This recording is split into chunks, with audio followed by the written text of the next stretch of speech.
Ang magandang araw po ngayon po ay March 19, 2025 and 35 days after sowing na nitong ating mga romaine lettuce, no? So, simulan ng napunla natin pa 35 days. So, ito na po sila. Ayan. Ang lulusog po.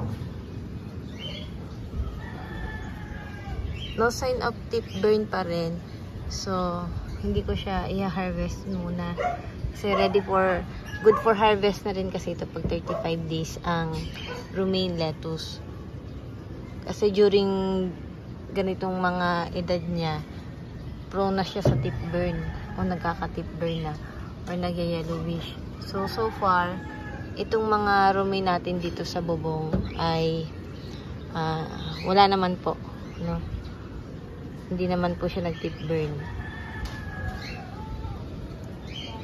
Yan.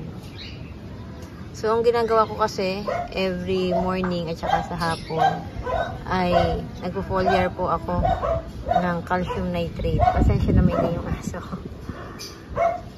So, ang ginagawa po kasi ng calcium nitrate ay para pagandahin yung ating mga dahon. Hindi siya mag-yellowish agad. Ayan. Ito nga pala, sinira ito kahapon. Hindi ko alam kung pusa o daga. Tinawag niya tapos kinalkal yung lupa. So, ang gaganda po, no?